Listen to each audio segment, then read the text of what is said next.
तो आज का हमारा टॉपिक है अष्टांग हृदय चिकित्सा स्थान का 6th चैप्टर है छर्दी हृदय रोग तृष्णा चिकित्सा 445 पेज नंबर पे। इसमें सबसे पहले 1 नंबर जो श्लोक है उसमें देखिए, अमाश्य उत्क्लेश भवा प्रायश्चर्दाम हितम ततः।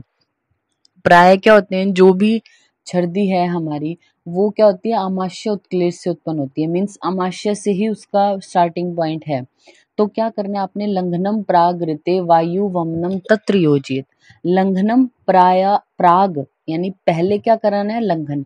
ऋते वायु मीन्स वायु को छोड़कर, एक एक्सेप्शन दे दिया। प्राय सभी प्रकार की जो छर्दियां हैं वो आमाशय के उत्क्लेश से उत्पन्न होती हैं, तो इसलिए आपने क्या कराना है, उनमें लंघन कराना चाहिए। लेकिन वातज जो छर्दी होती है उसको छोड़कर, क्योंकि वात हमें पता है लंघन को सहन नहीं कर सकता। देन वमनम तत्र योजित, फिर वमन कराना है। क्यों कराना है, बलीनो बहु दोषस्य वमतः प्रततम बहु। जो व्यक्ति वॉमिटिंग जिसको हो रही है और वो बलवान है, उसमें दोष भी बहुत ज्यादा है और वमन उसको हो रहा है, तो क्या करने को बोला उन्होंने, वमन कराने के लिए बोला, ताकि जो दोष अंदर हैं प्रकोपित हुए वो जल्दी से जल्दी बाहर आ जाए, तो वेग शांत होगा उसका। इसलिए तो प्राय जो छर्दी हैं वो किससे, आमाशय क्लेश से उत्पन्न होती हैं, उनमें लंघन कराना चाहिए। लेकिन वातज छर्दी को छोड़ के उसमें लंघन नहीं कराना। और जिस छर्दी में दोष बलवान है, मतलब बहुत ज्यादा दोष हैं, व्यक्ति भी बलवान है जो पेशेंट है आपका, तो उसमें हम वॉमिटिंग कराते हैं पेशेंट को। ये हम चरक संहिता उसमें भी पढ़ेंगे, ज्यादा डिटेल से जो है वो हम चरक में पढ़ते हैं इसको। तो ये हमारा वमन वाला जो है पोर्शन इसमें कंप्लीट होता है। इसमें और कुछ ऐसा है नहीं पढ़ने के लिए। नेक्स्ट है 7th चैप्टर हमारा मदात्य। मदात्य वाला भी हम जो है वो मेनली कहाँ क्या पढ़ते हैं, जो चरक वाला है उसको। इसमें 1 नंबर श्लोक में देखिए, 1 नंबर श्लोक 2nd लाइन, कफ स्थानानुपूर्व्य च तुल्य दोष मदाते पित्त मारुत पर्यंते प्रायण ही मदाते। ये चरक के अकॉर्डिंग इन्होंने एज इट इज वैसा बोला है। मदात्य क्या है, अगर त्रिदोषज है, तीनों दोष हैं, तो आपको दोषों के अकॉर्डिंग ट्रीटमेंट करना होता है। जैसे अगर वात प्रधान है तो वात का ट्रीटमेंट करो, पित्त है तो पित्त का, कफ प्रधान है तो कफ का। लेकिन अगर तीनों दोष इक्वल अमाउंट में, तुल्य दोषे मदात्य, इक्वल अमाउंट में प्रकोपित हैं, तब क्या करें, कफ स्थानानुपूर्व, पहले कफ की चिकित्सा करनी है, फिर पित्त की, और अंत में वायु की चिकित्सा जो है वो की जाती है। ये आपको याद होना चाहिए कि किसमें क्या बोला है। तो पहले कफ स्थानानुपूर्वी, फिर पित्त, और फिर कफ के लिए बोला। पहले कफ सॉरी, फिर पित्त, और फिर लास्ट में वात के लिए।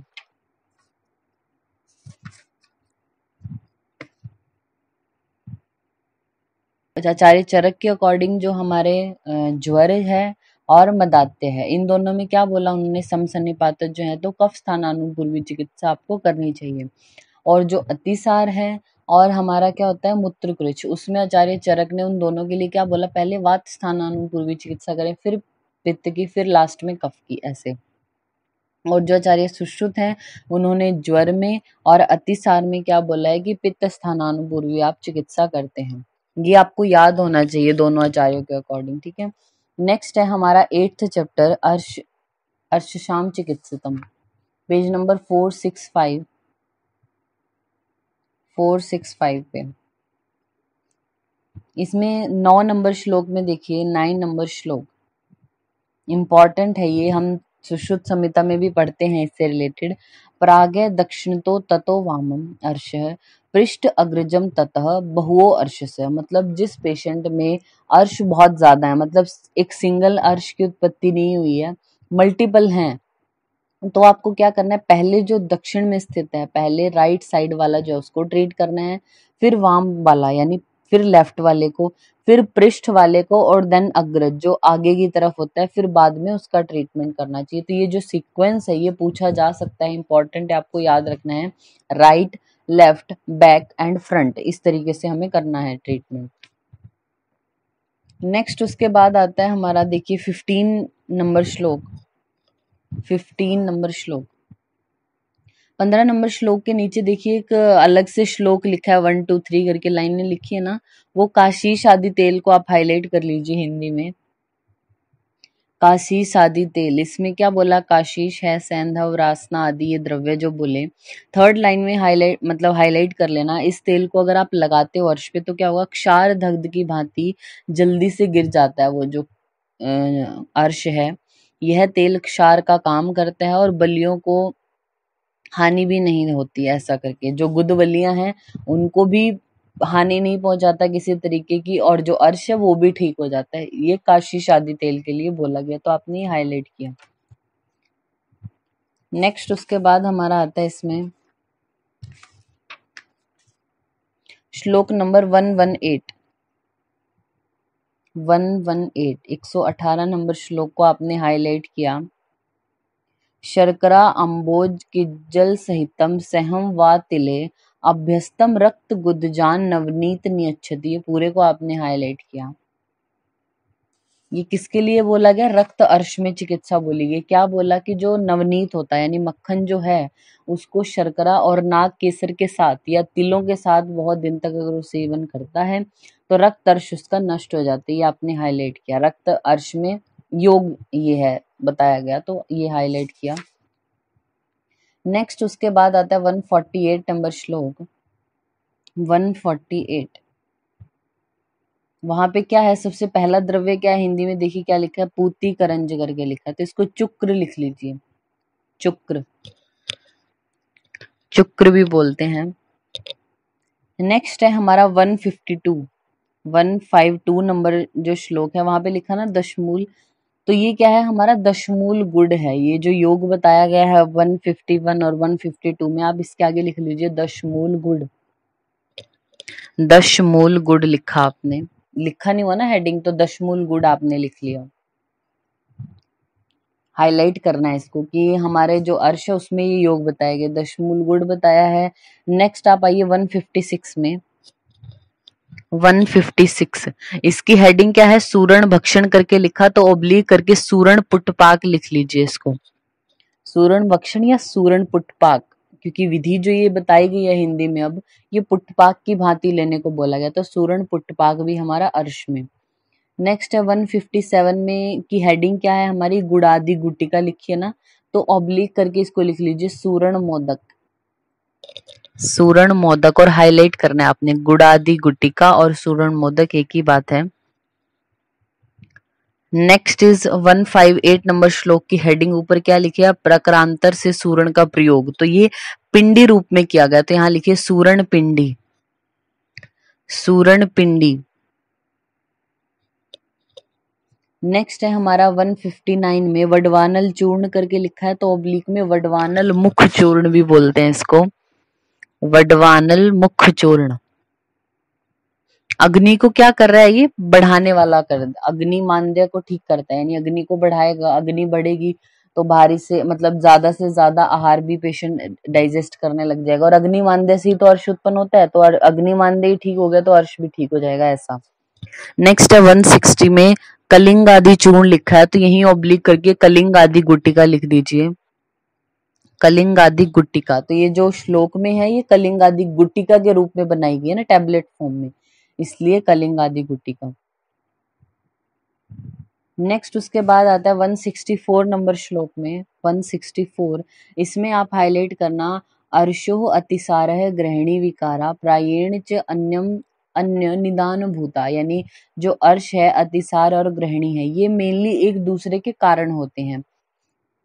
सन्ने अनिले संति न संति दीप्यते रक्षेत तशेषु विशेषणो अग्निनम, मीन्स क्या होता है, अग्नि मांद्य की वजह से ये तीनों रोग उत्पन्न होते हैं, तो अगर अग्नि प्रदीप्त रहती है किसी की, अग्नि जिसकी अच्छी है उसको ये तीनों रोग होंगे ही नहीं, जिसकी अग्नि मंद हो जाएगी उसको ये तीनों रोग हो जाएंगे, इसलिए विशेष रूप से इन रोगों में अग्नि की रक्षा करनी चाहिए। तो ये नाम आपसे पूछेंगे कि ऐसे कौन से 3 रोग हैं जिनमें अग्नि की रक्षा करने को विशेष प्रकार से बोला गया, तो वो हमारे अर्श, अतिसार और ग्रहणी है। और भी व्याधियां हैं क्योंकि मेनली जो आचार्य जो भागवत उन्होंने तो बोला ही था ना कि सभी प्रकार के उदर रोगों का मेनली जो कारण है वो मंद अग्नि ही है, लेकिन आपसे यहाँ पे क्या पूछा जाएगा कि जो निम्न में से कौन से ऐसे विकार हैं जो एक दूसरे के निदान होते हैं परस्पर, यानी एक से दूसरा रोग, अर्श से अतिसार भी हो सकते हैं, अतिसार से अर्श, या अतिसार से ग्रहणी या ग्रहणी से अतिसार या अर्श, ये सब हो सकते हैं। तो एक दूसरे के हेतु हैं ये ऐसा। फिर 9th नंबर चैप्टर है हमारा अतिसार चिकित्सितम। तो अर्श वाले अतिसार में हम आप आइए 110 नंबर श्लोक में सीधे, क्योंकि इसके बारे में जो ट्रीटमेंट है ना वो हम डिटेल में क्या है चरक संहिता में पढ़ते हैं, तो वहीं से हो जाता है। 1110 में आइए आप, 110 सॉरी 110 नंबर श्लोक की हेडिंग क्या है हमारी, कपित्थाष्टक चूर्ण करके लिखा है। तो वहां पे आप लिखिए यवान आदि चूर्ण, उसको यवानी आदि चूर्ण भी बोलते हैं, क्योंकि पहला कंटेंट क्या है हमारा यवानी है, यवानी पिपली मूल ऐसे करके लिखा, तो यवानी आदि चूर्ण या कपित्थाष्टक चूर्ण भी बोलते हैं इसको। नेक्स्ट है हमारा दाढ़ीमाष्टक चूर्ण, ये हेडिंग है जो इसको आपने हाईलाइट किया, दाढ़ीमाष्टक चूर्ण। जहां दाढ़ीमाष्टक चूर्ण लिखा है उस पे आप लिखिए दाड़िम रेशो सिता। इसमें दाड़िम और सिता मीन्स शर्करा जो है उनका रेशो कितना होता है 1:1, इक्वल अमाउंट में होते हैं दोनों। तो श्लोक में क्या है, पलानी दाड़िम अष्टो सिताश्च एकः कृतः, यानी शर्करा भी 8 पल लेनी है, अनार जो दाड़िम है वो भी आपने 8 पल, तो रेशो क्या है 1:1 होता है दोनों का। अब आप यही लिखिए शारंगधर। शारंगधर ने जब वर्णन किया है तो वहां पे लिखिए लघु दाड़िमष्टक। उन्होंने 2 पार्ट में डिवाइड किया है शारंगधर ने, एक तो बोला लघु दाड़िमाष्टक चूर्ण, एक बृहद दाड़िमाष्टक। तो लघु दाड़िमाष्टक में उन्होंने दाड़िम और शर्करा का रेशो बोला 2:8। लिखिए लघु दाड़िमष्टक, दाड़िम और शर्करा का जो रेशियो है 1:8 या 1:4 भी बोल सकते हैं हम, लेकिन जितनी मात्रा बोली उसके अकॉर्डिंग बोला हमने, तो 2:8। नेक्स्ट है बृहद दाड़िमाष्टक। बृहद दाड़िमाष्टक में जो रेशियो है वो है 8:8 या 1:1 भी बोल सकते हैं हम, पर 8:8 आपने याद रखना है। नेक्स्ट है उसके बाद हमारा 10वां अध्याय है ग्रहणी दोष। ग्रहणी दोष में सबसे पहले आप आइए 14 नंबर श्लोक। 14 नंबर श्लोक की जो हेडिंग है पाचन गुटिका करके लिखा, उसको हाईलाइट करना और ऑब्लिक करके लिखिए पंचपटुवटी। पंचपटुवटी या एरो करके लिखिए क्षार आदि गुटिका। पंचपटुवटी बहुत इंपॉर्टेंट है, ये जो नाम अभी लिखवा है ना इसको आपने हाईलाइट करना है। पाचन गुटिका बोलो, पंचपटुवटी बोलो या क्षार आदि का गुटिका बोलो, एक ही बात है। पंचपटु क्यों बोला, पटु वर्ड इन्होंने यूज किया है, जो वाग्वर्ड है उन्होंने लवण के लिए, 5 लवण इसमें यूज होते हैं, तो पंचपटुवटी बोला। आप यही लिखिए चरक अनुसार, चरक अनुसार चित्रक आदि गुटिका। आचार्य चरक भी ग्रहणी दोष जो अध्याय आएगा चिकित्सा स्थान में वहां पे चित्रक आदि गुटिका बोलते हैं।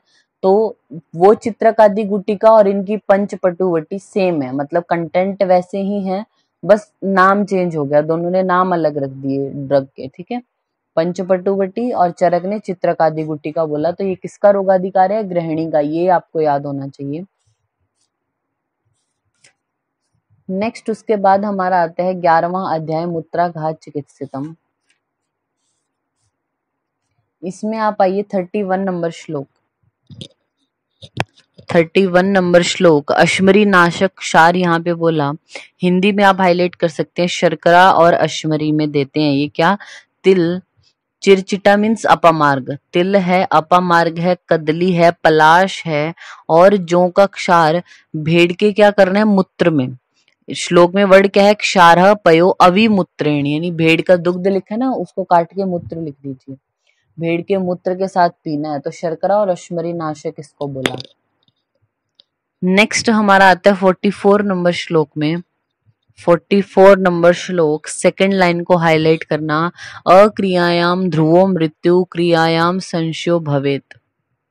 हाईलाइट किया आपने इस लाइन को, मीन्स इसमें अक्रियायाम बिल्कुल क्रिया ही नहीं करते तो ध्रुवो मृत्यु, मृत्यु निश्चित है, क्रियायाम संशय भवेत, अगर आपने क्रिया की भी तो भी संशय बना रहता है, मतलब ट्रीटमेंट किया तो भी ऐसा डाउट है कि ठीक होगा या नहीं होगा, और अगर नहीं किया तो फिर तो मृत्यु निश्चित ही है। तो ऐसा जो है वो अष्टांग हृदय के अकॉर्डिंग किसमें आया, अश्मरी के लिए आया है। आप यहीं पे लिखिए, जहाँ पे है ना वहीं पे लिखना चरक सन्निपातोदर। आचार्य चरक ने सेम ऐसी ही लाइन बोली है सन्निपातोदर में। फिर लिखिए सुश्रुत, सुश्रुत अश्मरी। सुश्रुत ने सेम ऐसी ही लाइन बोली अश्मरी में। फिर लिखिए अष्टांग हृदय अश्मरी। अष्टांग हृदय ने भी बोली है अश्मरी में। नेक्स्ट है अष्टांग संग्रह। अष्टांग संग्रह मूड गर्भ, उन्होंने मूड गर्भ के लिए लाइन बोली। और फिर लिखिए हारित, हारित ने जलोदर। ये बहुत इंपॉर्टेंट है लाइन, ऐसे चरक ने सन्निपातोदर में, सुश्रुत और अष्टांग हृदय अश्मरी में, अष्टांग संग्रह मूड गर्भ, हारित ने जो है वो ये लाइन जलोदर के लिए बोली। अक्रियायाम ध्रुवो मृत्यु क्रियायाम संशयो भवे। तो अगर आपसे पूछा जाए एग्जाम में, अगर आपको आए ये लाइन लिख के कि वाग्भट अनुसार बताओ, तो आपको मूड गर्भ टिक करना है। हमने आपको बोला कोई भी क्वेश्चन आपको लिख के नहीं आया कि अष्टांग हृदय है या संग्रह, तो वाग्भट से मतलब आपको अष्टांग संग्रह से लेना है, ठीक है। अष्टांग संग्रह के अकॉर्डिंग मूड गर्भ में है ये लाइन, तो वो आपको टिक करना है वहां पे। उसके बाद हमारा आता है, अश्मरी वाला हो गया। नेक्स्ट है द्वादश अध्याय हमारा प्रमेह चिकित्सा करके। तो उसमें सबसे पहले आप आइए 19 नंबर श्लोक। 19 नंबर श्लोक में उसकी हेडिंग क्या लिखी है, प्रमेह नाशक घृत लिखा ना, तो ऑब्लिक करके लिख लीजिए धानवंतर घृत। ये जो बनाया है इसको धानवंतर घृत बोलते हैं। आप राइट पेज पे देखेंगे 24 नंबर श्लोक का लास्ट वर्ड धानवंतरम इदम घृतम, यानी ये धानवंतर घृत है। धनवंतरी ने इसको बनाया, इसके लिए धनवंतर घृत इसका नाम है। तो प्रमेह नाशक बताया है वाग्भट ने। सुश्रुत के अकॉर्डिंग लिखिए आप प्रमेह पीड़िका में धनवंतर घृत। सुश्रुत ने प्रमेह पीड़िका में बताया धनवंतर घृत। नेक्स्ट है हमारा 25 नंबर श्लोक के ऊपर हेडिंग है प्रमेह आदि नाशक रौद्रासव लिखा, ऑब्लिक करके लोद्रासव भी लिख लीजिए। लोद्रासव या रौद्रासव भी बोलते हैं। नेक्स्ट है प्रमेह नाशक अयस्कृति बनाई है यहाँ पे। ये चैप्टर है हमारा कंप्लीट होता है। फिर है नेक्स्ट 13 नंबर चैप्टर विद्रदी वृद्धि चिकित्सा करके। इसमें आप आइए श्लोक नंबर 41 में। श्लोक नंबर 41 उसकी हेडिंग को हाईलाइट करना, वर्धम वृद्धि आदि नाशक सुकुमार तेल को आपने हाईलाइट किया और ऑब्लिक करके लिखिए सुकुमार रसायन भी इसको बोलते हैं। सुकुमार तेल या फिर सुकुमार रसायन, ये क्या करता है, जितनी भी प्रकार की हमारी वर्धम वृद्धि हैं इन सबको नष्ट करने वाला होता है। आप यहीं लिखिए चरक अनुसार सुकुमारक तेल वात रक्त में। सुकुमारक तेल जो है वो वात रक्त में बोला, यहाँ पे सुकुमार तेल बोला या सुकुमार रसायन, ये वर्धम या वृद्धि के लिए है।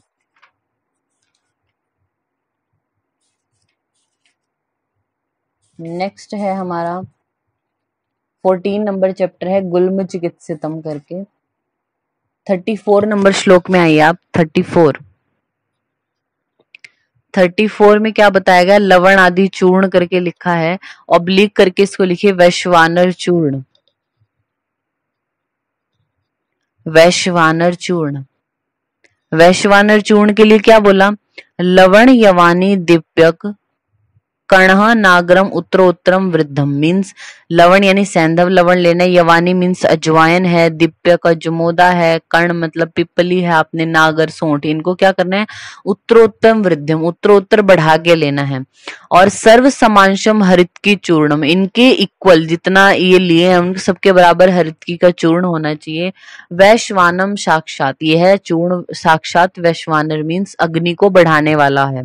तो अगर आपसे पूछा जाए डिटेल में तो सैंधव इसमें कितना लेना है, 1 भाग, तो सैंधव के ऊपर आपने लिखा 1, अजवाइन के ऊपर 2, अजमोदा के ऊपर 3, पिपली 4 और सोंठ 5। तो ये 1 भाग 2 भाग 3 भाग 4 भाग क्या लिए, बढ़ा के लेने हैं, 1-1 भाग बढ़ा होना चाहिए।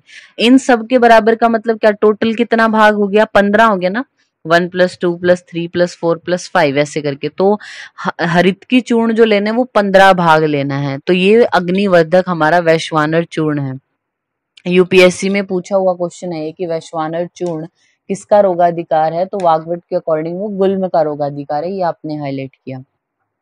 गुल्म लवण आदि चूर्ण के आगे ओब्लिक करके आपने लिखा वैश्वानर चूर्ण गुल्म रोगाधिकार, ऐसे लिख लीजिए। नेक्स्ट है हिंगवाष्टक चूर्ण, इंपॉर्टेंट है ये भी। त्रिकटुकम अजमोदा सैंधवम जीरके द्वये समधर्णम धृता नाम अष्टमो हिंगु भागः। प्रथम कवल भोज्यम को हाईलाइट कर लीजिए। सीसीआरएस के एग्जाम हुआ था तो पूछा था हिंगवाष्टक चूर्ण है जो वो कब सेवन करना चाहिए। तो प्रथम कवल भोज्य, पहला जो ग्रास आप लेते हो ना उसके साथ लेने को बोला है। सर्पिशाम प्रयुक्तो, सर्पी घी में मिक्स करके हिंगवाष्टक चूर्ण को, और जो प्रथम कवल हम खाने का खाते हैं उसके साथ लेने को बोला है। जठराग्नि को बढ़ाता है और वात गुल्म को नष्ट करने वाला। नेक्स्ट हेडिंग है हमारी शार्दुल चूर्ण करके, उसको हाईलाइट कर लीजिए और वहीं ऑब्लिक करके लिखिए हिंगवादी चूर्ण भी कहते हैं इसको। हिंगवादी चूर्ण, शार्दुल चूर्ण या फिर हिंगवादी चूर्ण। तो ये तीन जो हमारी ड्रग बताई, तीन जो कॉम्बिनेशन है, ये वैश्वानर चूर्ण है या जिसको लवणादि चूर्ण बोलो, हिंगवाष्टक चूर्ण है, शार्दुल चूर्ण या फिर हिंगवादी चूर्ण भी बोलते हैं। तो ये हमारा गुल्म में बताया है वाग्भट ने। नेक्स्ट है उसके बाद 92 नंबर श्लोक में आइए। 92 नंबर श्लोक, उसकी हेडिंग को हाईलाइट करना दंत्यादि हरित की। दंत्यादि हरित की, इसको आपने हाईलाइट किया। हमने चरक के अकॉर्डिंग पढ़ा है ना, गुल्म में दंती हरित की उन्होंने बोली, तो यहाँ भी इन्होंने दंत्यादि हरित की नाम दिया। तो आप लिखिए चरक अनुसार दंती हरित की गुल्म, दंती हरित की गुल्म, कंस हरित की शोथ, कंस हरित की जो हम देते हैं वो शोथ में, और ये भी हम पढ़ चुके हैं वाग्भट के अकॉर्डिंग अगस्त्य हरित की जो हम देते हैं वो कास में। इतना रेयर है कि आचार्यों के अकॉर्डिंग पूछा जाए, सीधा ही आपको पूछा जाता है दंती हरित की किसका रोगाधिकार है, तो गुल्म का। कंस हरित की शोथ का है और अगस्त्य हरित की हमारा कास में दिया जाता है। तो ये हमारा 14 नंबर जो चैप्टर है ये कंप्लीट होता है।